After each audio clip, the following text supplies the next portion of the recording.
Selamat datang di JRC, suatu tempat untuk jiwa kita yang restless agar memperoleh rest di dalam Tuhan.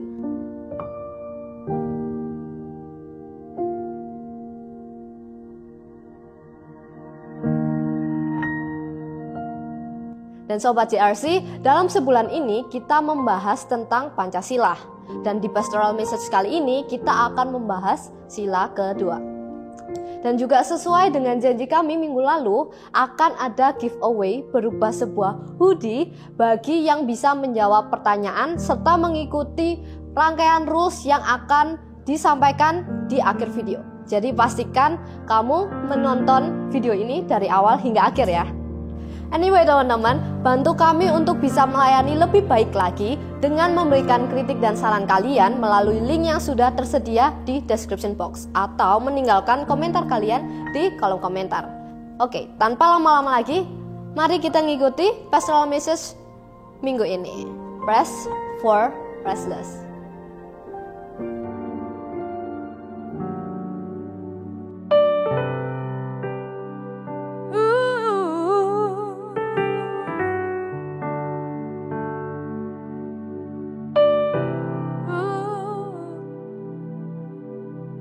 Because of who you are, I give you glory. Because of who you are, I give you praise. Because of who you are, I will lift my voice and say, Lord, I worship you. Because of who you are, Lord, I worship you. Because of who you are, because of who you are, I give you glory. Because of who you are, I give you praise. Because of who you are, I will lift my voice and say, Lord, I worship you. Because of who you are, Lord, I worship you. Because of who you are.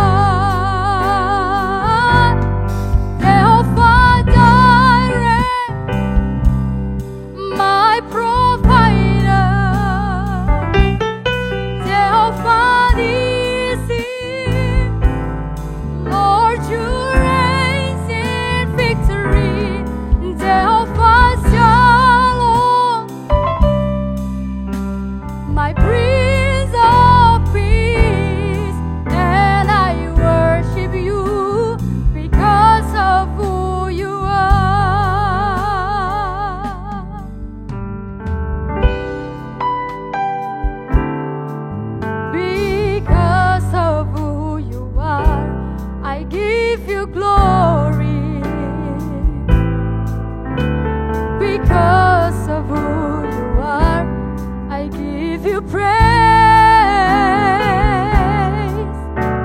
Because of who you are, I will lift my voice and say, Lord, I worship you.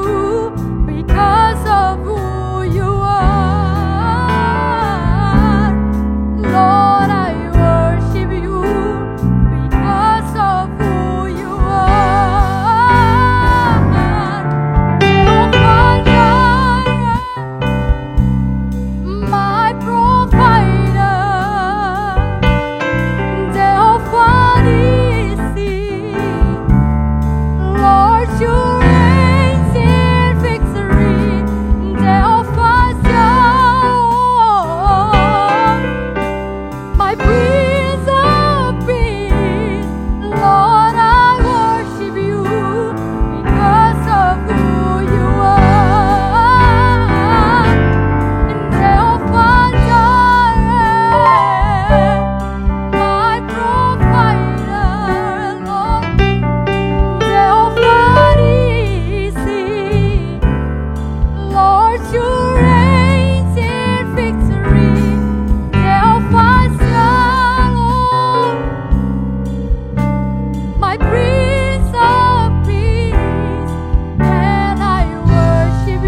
Halo teman-teman kaum muda JRC dan remaja Sion. Bagaimana kabar kalian? Senang sekali hari ini saya bisa menyapa teman-teman semua melalui JRC Pastoral Message. Saya percaya kalian tetap sehat dan saya berdoa kalian tetap bersukacita dan damai sejahtera Allah terus menyertai kalian. Mari sebelum kita merenungkan kebenaran firman Tuhan, kita berdoa meminta pimpinan Tuhan. Tuhan Bapa kami yang baik, kami mengucap syukur Bapa untuk kasih-Mu yang Kau tunjukkan di dalam kehidupan kami. Bahkan hari ini ya Tuhan, ketika kami masih diberikan kesempatan untuk mendengarkan firman-Mu Bapa, kami mengucap syukur. Dan tolong kami ya Tuhan, agar di dalam pemberitaan firman ini, kami boleh memahami apa yang Kau sampaikan kepada kami. Dan kami belajar untuk melakukannya. Tolong kami ya Tuhan. Hanya di dalam nama Tuhan Yesus Kristus kami berdoa. Amin. Nah teman-teman, dalam rangka memperingati kemerdekaan Republik Indonesia, maka hari ini kita akan melanjutkan kembali topik kita yang berkaitan dengan Pancasila. Dan secara khusus hari ini kita akan melihat pada sila kedua dari Pancasila, yakni kemanusiaan yang adil dan beradab. Bagaimana sila ini memiliki keterkaitan dengan ajaran Alkitab tentang kasihilah sesamamu. Oleh karena itu mari kita baca bagai firman Tuhan kita yang menjadi dasar perenungan kita hari ini. Di dalam Galatia pasal 5 ayat yang ke-14. Galatia pasal 5 ayat 14. Demikian firman Tuhan. Sebab seluruh hukum Taurat tercakup dalam satu firman ini, yaitu kasihilah sesamamu manusia seperti dirimu sendiri. Nah teman-teman, sila kedua di dalam Pancasila yaitu kemanusiaan yang adil dan beradab. Ini mengandung pengertian bahwa seluruh manusia merupakan makhluk yang beradab dan memiliki keadilan yang setara di mata Tuhan. Dengan kata lain, seluruh manusia harus diperlakukan sama derajatnya. Baik perempuan atau laki-laki, miskin maupun kaya, berpangkat maupun tidak. Nah, ketika Bapak bangsa Indonesia, atau yang kita sering sebut sebagai The Founding Fathers, merumuskan Pancasila, tentu ada maksud dan tujuannya. Sehingga sila kemanusiaan yang adil dan beradab itu menjadi sangat penting dan dimasukkan ke dalam rumusan Pancasila. Nah, teman-teman, untuk mengetahui betapa pentingnya, maka kita perlu melihat bangsa kita adalah bangsa yang majemuk, yang terdiri dari berbagai suku, ras, agama, dan bahasa. Dan juga keanekaragaman bangsa Indonesia ini di satu sisi dapat menjadi kebanggaan kita. Namun di sisi lain dapat pula menjadi satu ancaman serius bagi bangsa Indonesia.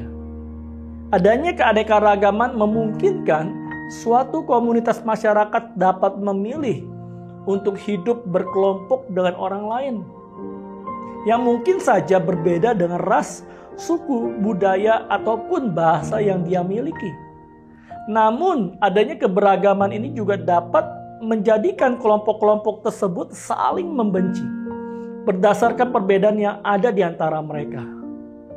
Dan kemudian ketika kita menghadapi tantangan ke depan, bangsa Indonesia harus waspada dan siap dalam menghadapi perkembangan globalisasi di berbagai bidang, ekonomi misalnya, teknologi, hukum, dan lain sebagainya, yang dapat saja memunculkan ketimpangan. Adanya gap yang begitu jauh antara si kaya dan si miskin.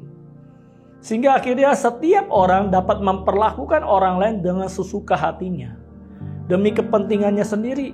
Dan tentunya hal seperti ini dapat membuka ruang bagi ketidakadilan dan memperlakukan orang lain secara tidak beradab. Karena itu sila kedua, yaitu kemanusiaan yang adil dan beradab, menjadi sangat penting di dalam situasi seperti ini. Bila masyarakat Indonesia menerapkan sila kedua secara baik, maka besar kemungkinan bangsa Indonesia akan menjadi bangsa yang besar, bangsa yang kokoh. Sebab bangsa ini sudah mampu menangkal berbagai ancaman kemanusiaan di negara ini. serta mampu memberikan jaminan keadilan bagi semua orang. Jadi sila kedua dapat dikatakan ini seperti sebuah jaring pengaman atas permasalahan yang ditimbulkan oleh arus globalisasi dunia. Nah, teman-teman yang dikasihi Tuhan, melihat betapa hebatnya sila kedua ini, maka seharusnya di negara kita tidak ada lagi ruang bagi diskriminasi, baik itu terhadap suku, agama, ras, ataupun golongan tertentu. Apalagi ada orang-orang yang diperlakukan secara tidak beradab. Tetapi kenyataan justru memperlihatkan kondisi yang berbeda. Keadilan di Indonesia masih merajalela. Berbagai kasus pelanggaran HAM masih sering kita temui di negeri ini. Mengapa hal seperti ini bisa terjadi?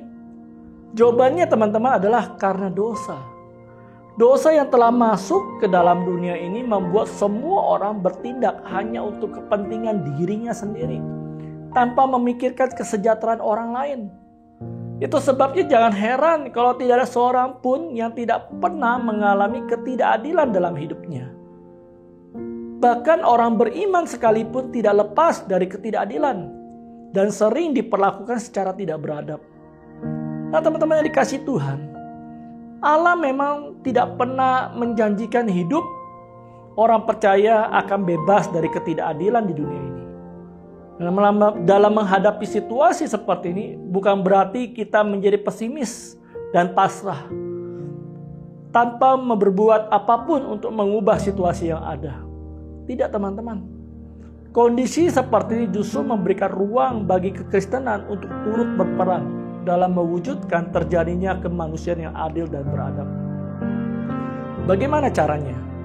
Yaitu dengan cara yang firman Tuhan ajarkan kepada kita, dengan mempraktekkan kasih kepada sesama. Sebab ketidakadilan itu tidak dapat dibalas dengan perbuatan tidak adil. Tetapi kita membalas ketidakadilan dengan tetap setia menunjukkan kasih Tuhan. Karena itu firman Tuhan di dalam Matius pasal 5 ayat 38 sampai 39 menuliskan, "Kamu telah mendengar firman, mata ganti mata dan gigi ganti gigi. Tetapi aku berkata kepadamu, janganlah kamu melawan orang yang berbuat jahat kepadamu. Melainkan siapapun yang menampar pipi kananmu, berikan juga kepadanya pipi kirimu." Nah, teman-teman, lewat ajaran kasih seperti itulah kita menunjukkan kepada dunia siapa Allah yang kita sembah. Dialah Allah yang penuh dengan kasih. Dan sekarang bagaimana caranya kita mengasihi sesama kita? Dan siapa saja yang dimaksud dengan sesama di dalam Galatia 5 ayat 14? Sesama di sini bukan berarti hanya orang-orang yang sesuku dengan kita atau mereka yang seagama dengan kita, tidak. Pengertian kata sesama di sini adalah orang-orang yang tinggal dan hidup di sekitar kita. Mereka bisa saja tetangga kita, mereka bisa saja pembantu kita, sopir kita, atau bahkan orang asing yang kebetulan ada di sekitar kita. Nah, lalu bagaimana caranya mempraktekkan kasih kepada mereka? Kasih yang dimaksud di sini adalah kasih persaudaraan, yang wujudnya bisa saja berupa tindakan moral yang kita tunjukkan kepada mereka. Misalnya, kita belajar ketika menghadapi mereka, kita tidak memeras maupun menindas mereka. Meskipun mereka adalah orang-orang yang secara ekonomi ada di bawah kita. Selain itu, kita mengasihi dengan cara bertindak jujur, berani menegakkan keadilan, tidak memfitnah sesama kita, tidak juga membalas dendam, tidak mencuri milik orang lain dan menipu mereka. Nah, dengan melakukan praktik kasih seperti itu, maka kita sudah memperlakukan orang lain secara beradab, sekaligus sebagai bukti bahwa kita mengasihi Tuhan kita. Karena seperti itulah kita ingin diperlakukan juga oleh orang lain. Jadi teman-teman, dari segi praktek iman Kristen, kita sebenarnya dapat melihat adanya keselarasan antara ajaran Alkitab dengan rumusan Pancasila, khususnya sila kedua. Nah, sekarang pertanyaan adalah, maukah kita mempraktikkan ajaran firman Tuhan di dalam kehidupan kita? Mari di dalam rangka memperingati Hari Kemerdekaan Republik Indonesia, kita ikut serta di dalam mengambil bagian mewujudkan kemanusiaan yang adil dan beradab. Sekaligus kita mengaplikasikan iman Kristen kita di dalam bentuk kasih kita kepada Tuhan dan sesama kita. Kiranya Tuhan menolong dan menyertai kita. Mari kita berdoa. Tuhan, kami mengucap syukur kalau firman-Mu hari ini mengingatkan kami betapa pentingnya ya Tuhan kehidupan mengasihi sesama. Kami menyadari ya Tuhan ketika kami hidup di dalam dunia ini, di negara ini ya Tuhan, ada begitu banyak ketidakadilan yang kami alami. Ada begitu banyak perlakuan yang tidak beradab ya Tuhan yang kami rasakan. Tetapi firman-Mu mengingatkan kami bahwa kami tidak perlu membalas semuanya itu dengan cara yang sama. Tapi justru kami membalas ketidakadilan dengan cara hidup mengasihi mereka. Karena prinsip itu juga lah ya Tuhan yang sama dengan apa yang Pancasila ingin sampaikan kepada setiap kami. Karena itu ya Tuhan, tolong mampukan kami untuk kami melakukan apa yang Kau inginkan. Sehingga kehidupan kami sungguh dapat menjadi terang. Kehidupan kami sungguh dapat membawa keadilan, bahkan keberadaban di dalam negara ini. Terima kasih Tuhan Yesus, tolong setiap kami. Di dalam nama Tuhan Yesus Kristus kami berdoa. Amin. Terima kasih juga untuk GRC Team dan juga Sion Teens yang sudah melayani di Pastoral Message kali ini. Dan seperti yang sudah kita sampaikan di awal video, aku akan membacakan rules dan pertanyaan mengenai giveaway kali ini. Dan ini rulesnya. Yang pertama adalah, pastikan kalian sudah memfollow Instagram kami di grc.malang. Dan yang kedua, jawaban dikirim via DM Instagram paling lambat 13 Agustus 2020 dengan format nama, spasi, jawaban, spasi ukuran hoodie-nya teman-teman. Pastikan akun kalian juga nggak di private ya. Dan satu orang yang beruntung dan menjawab dengan benar akan diumumkan di story Instagramnya GRC pada tanggal 15 Agustus 2020. Siapkan diri kalian dan good luck teman-teman. Untuk pertanyaan giveaway kali ini, dalam judul video GRC Pastoral Message manakah muncul nats menaruh kasih di setiap waktu? Tuliskan jawaban kalian dan kirim sesuai rules yang ada ya. Terima kasih teman-teman sudah menonton video Pastoral Message minggu ini. Jangan lupa ngikutin giveaway-nya dan see you next week. Rest for restless.